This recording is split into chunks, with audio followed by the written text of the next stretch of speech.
Hi, hello, it's me, Liam. I tried to record, this video twice on my laptop, but clipchamp refuses to import it. It says it only supports audio and video files. I'm like, it is a video file, but whatever. I've taken my Villa kit off. I was wearing the 22-23 shirt, the home shirt, uh, because I wanted to talk about the Grealish transfer. It's been 4 years today. At this point, all the dust has settled on both sides, so it can't be like, oh, you just got to give it time. Grealish has got one more year on his contract at this point. So basically, I'm going to try and keep this shorter than I have just because I cannot record it again. And if I have to, then I want to have time. Anyways, so I want to answer two questions. First, was Grealish a flop? For me, yes. I think he played very well for about 6 months in a City shirt. I think he played very well in their run into the treble. You cannot deny his role in the team that won the treble. However, his first season, 3 goals, 3 assists, and I think I looked it up at one point, and none of his goals were like decisive goals. One came in a 7-0 win against Leeds. Like, irrelevant goal. Like, but he was undeniable. And I remember at the beginning of the 22-23 season, City fans asking Villa fans, is this really what we paid 100 million for? Yeah, but I mean, he's never been a system player. He was always just allowed to do not whatever he wanted, but he was allowed to be a free-flowing player. Kind of like Doku is, so I don't know why Grealish wasn't either. Whatever, I'm not a City fan. I don't really care. I'm actually a bit of a certified City hater.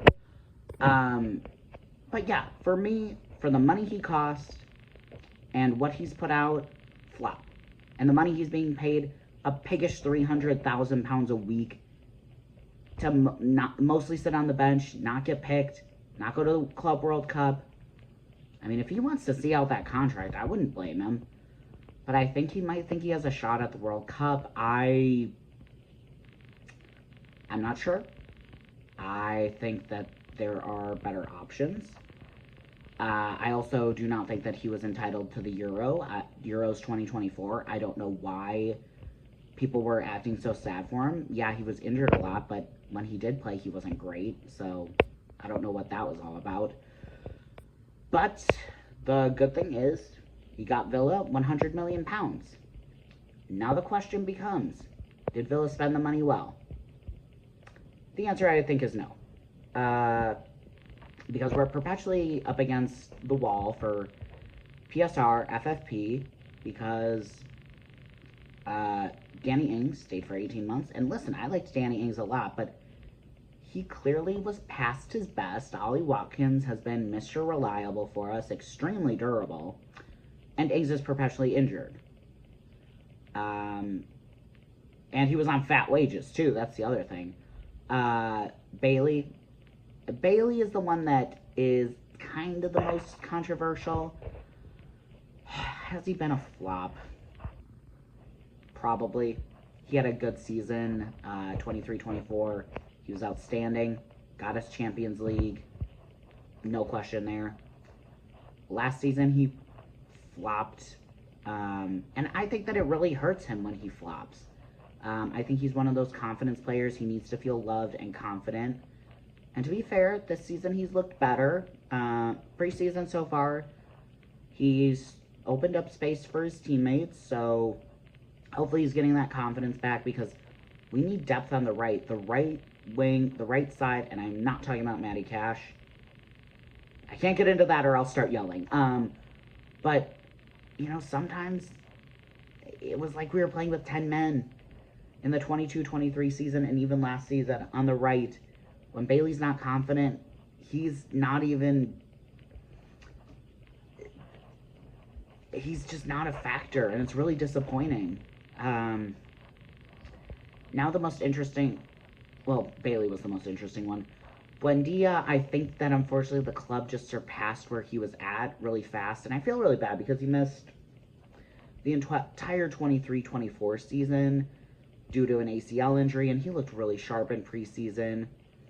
And I think that he would have been a factor in that. And now, unfortunately, we've just found Morgan Rogers, who is younger, he's bigger, he's stronger. He might not be faster necessarily, but he runs like a freight train. You are not taking him down. And now for me, I still think that he has a place in the team as a Rogers backup.